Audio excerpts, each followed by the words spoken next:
La hora de la verdad en la red de Radio Red RCN con Fernando Londoño Hoyos.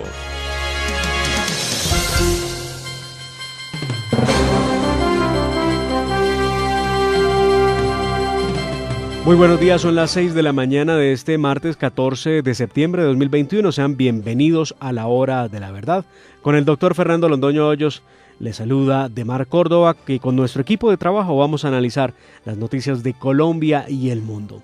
Nuestro director, el doctor Fernando Londoño Hoyos, está descansando por órdenes médicas, lo saben ustedes, sigue dirigiendo este programa, lo sigue guiando con el contenido editorial y mientras regresa a los micrófonos le agradece a cada uno de ustedes los mensajes de cariño, de solidaridad que le han hecho llegar a través de las distintas redes a su casa.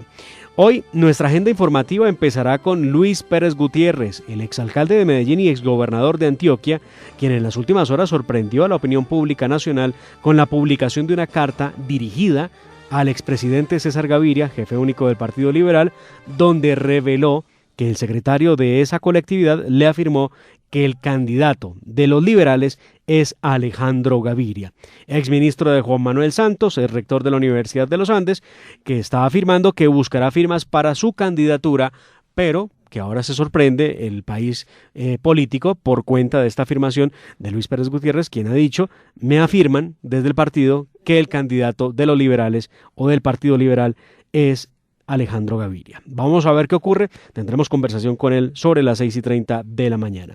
Luego tendremos contacto con Silvia Mercado, periodista y escritora argentina, para analizar los resultados de las elecciones primarias abiertas, simultáneas y obligatorias en Argentina, lo que supuso más bien una gran derrota a la mayoría de los distritos del país, en la que los ciudadanos estaban llamados a elegir a los candidatos para los comicios legislativos del 14 de noviembre. Sin lugar a dudas, es una de las más fuertes derrotas que ha sufrido el kirchnerismo, obviamente con Fernández a la cabeza, presidente de la Argentina, que ayer aún intentaba explicarse por qué la derrota y prometía que enderezaría los resultados a favor del gobierno argentino el 14 de noviembre. Vamos a ver qué nos dice Silvia desde la Argentina. Tendremos pasadas las 7 de la mañana entrevista con el coronel John Marulanda, coronel de la Reserva Activa y presidente de ACORE, para conversar sobre el ataque del ejército al ejército colombiano en Arauca y la permisividad del régimen de Venezuela con las narcoguerrillas del ELN y los terroristas de las FARC. Se sigue denunciando que desde el país vecino se dirigen ataques en contra de nuestra fuerza pública y la respuesta pues es muy incierta en la medida en que por temas de frontera lo que ocurre es que pasan frontera, atacan en Colombia y se devuelven, un asunto que ya había ocurrido hace muchos años en Colombia con los terroristas de las FARC cuando se albergaban en el Ecuador, recuerden ustedes, donde fue dado de baja el terrorista alias Raúl Reyes. Hablaremos con Fernando Rospigliosi, exministro del Interior del Perú, sobre el legado de destrucción y muerte que dejó el terrorista de Abimael Guzmán, de Sendero Luminoso, terrorista que murió privado de la libertad, mientras en nuestro país a los máximos responsables de la barbarie y del terrorismo les garantizaron plena impunidad. Vaya asimetría en el tratamiento penal que se le ha dado a los terroristas en nuestro continente. Vendrán los indicadores económicos con Sergio Held, martes de poesía con el doctor Fernando Londoño Hoyos, y hoy la historia también es en la voz del doctor Fernando Londoño. Luego vendrán los deportes con la Tata Castro y la música con el maestro Jenner Bedoya. Por ahora, los dejamos con los titulares de las noticias más importantes de Colombia y el mundo con Cindy Larrota y Sergio Held. Bienvenidos. Gracias, Demar. Se confirma el secuestro de 2 militares por parte del ELN. La organización terrorista, a través de un comunicado, confirmó que mantiene secuestrados a los militares desaparecidos desde el pasado 7 de septiembre en Tame, Arauca. Se trata del sargento segundo Fabián Andrés Espitia y del soldado profesional Elvis Andrés Flores, militares adscritos al batallón de ingenieros número 18, general Rafael Navas Pardo. Se refuerza el control de la frontera. Con el envío de 300 militares a la frontera entre Colombia y Venezuela en el departamento de Arauca y como respuesta también al ataque cometido el pasado fin de semana en contra de la fuerza pública en el municipio de Arauquita, que dejó un saldo de 5 militares masacrados y 6 más heridos. Según inteligencia de la fuerza pública, el ataque habría sido planeado desde Venezuela. Y en otro lugar del país se registró un nuevo ataque terrorista. Esta vez en el municipio de Villavieja, en el departamento del Huila, en donde terroristas lanzaron una granada contra la vivienda de un ganadero, dejando como saldo a 3 personas heridas. A Colombia arribó alias El Zarco.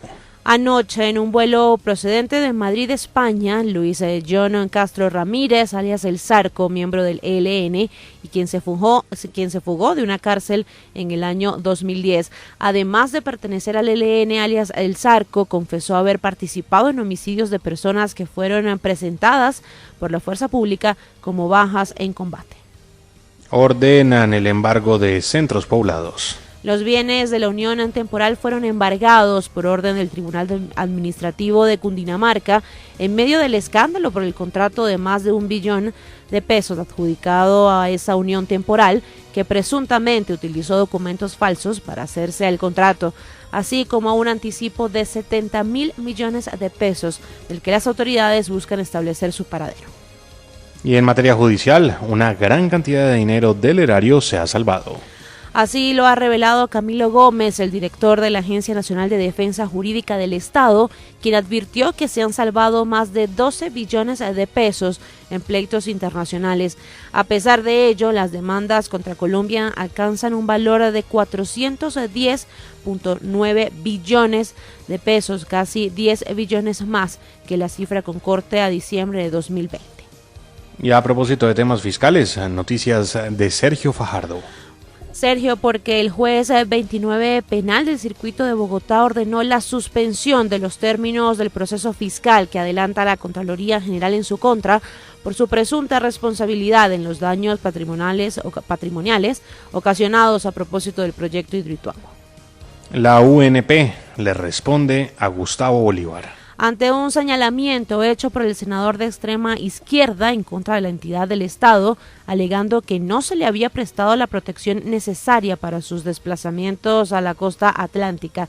La entidad reiteró que Bolívar cuenta con un fuerte esquema de protección, así como con el acompañamiento de la policía, gracias a un convenio interadministrativo entre la UNP y la Policía Nacional. Los congresistas deben, eso sí, pagar los desplazamientos de sus equipos de protección si se realizan viajes fuera de la zona de protección habitual. Se conocen detalles del terrible accidente de tránsito ocurrido en el departamento de Magdalena. Accidente que ocurrió en el sector de Gaira, en la Troncal del Caribe, en Santa Marta, y que dejó un saldo de 6 peatones muertos y otro más herido. Al volante del vehículo en el que se cometió el atropello se encontraba Enrique Vives Caballero, quien dio positivo a las pruebas de alcoholimetría y quien se encuentra en este momento privado de la libertad, a la espera de entregar cargos por el homicidio de los peatones que imprudentemente cruzaban la vía sobre la 1:30 de la mañana del día de ayer. Intenso debate por la regulación de armas traumáticas en Colombia. A propósito del proyecto de decreto del Gobierno Nacional, mediante el cual se pretende controlar el uso de este tipo de armas en el país, la regulación ha desatado un intenso debate entre analistas y ciudadanos del común que indican que el registro público de dichas armas no será eficaz para combatir el uso de las mismas en distintas modalidades de atraco que se han venido presentando en los últimos meses con estas armas en Colombia. Condenados 6 colombianos por utilizar narcos submarinos. Se trata de una organización que, según la justicia de los Estados Unidos, conspiró para introducir al país norteamericano cerca de 19 toneladas de cocaína desde Colombia y a través de las costas pacíficas mexicanas. Los colombianos se declararon culpables ante una corte del Distrito Medio de la Florida, que deberá determinar la cuantía de las penas, que pueden oscilar entre los 10 años y la cadena perpetua. Militares reforzarán la seguridad de la capital del país. Así lo anunció la alcaldesa de Bogotá, Claudia Nayibe López, quien afirmó que la medida adoptada no busca militarizar a Bogotá, pero sí realizar patrullajes mixtos entre la policía y el ejército. La capital del país, Sergio, vive una ola de violencia e inseguridad sin precedentes, con decenas de personas siendo atracadas a diario en las vías públicas de la ciudad, así como en establecimientos privados.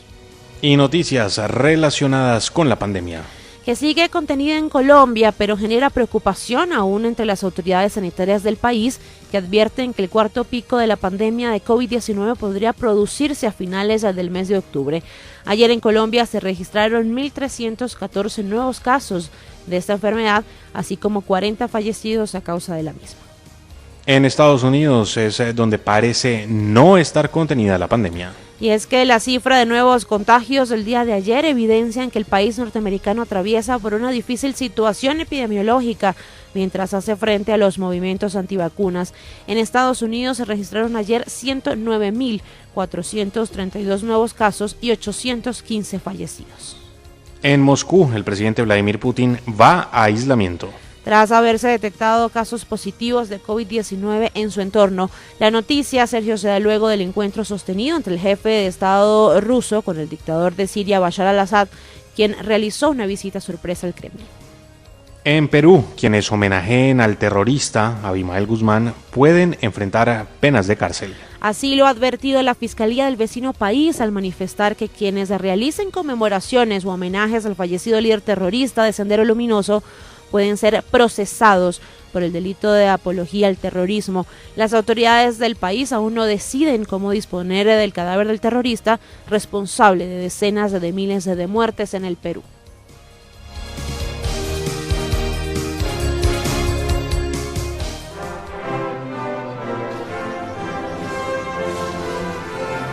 Y nos vamos con los titulares deportivos. Hoy comienza la Champions, el torneo de clubes más importante de Europa. Tata Castro.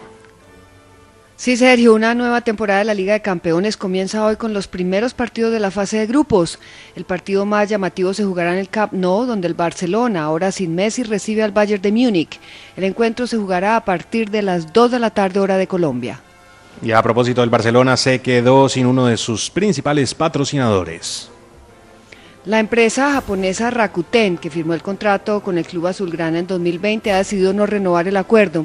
Las salidas de Lionel Messi y Griezmann, junto a la incertidumbre sobre la solvencia tanto a nivel deportivo como a nivel económico del Barcelona, causaron ciertas dudas en la empresa nipona. Esta ruptura agrava la situación económica del club catalán, que cerrará el ejercicio 2020-2021 con unas pérdidas operativas de 487 millones de euros. Confirmados los horarios de los partidos de Colombia contra Brasil y Ecuador. La Federación Colombiana de Fútbol dio a conocer los horarios para los partidos de las eliminatorias que jugará la Selección Colombia en condición de local en el Estadio Metropolitano Roberto Meléndez de Barranquilla en octubre próximo. Los dos partidos contra Brasil y Ecuador se jugarán a las 4 de la tarde. Frente a Brasil será el 10 de octubre y frente a Ecuador el 14. El Everton con el colombiano Yerry Mina y sin James continúa invicto en la Liga Premier.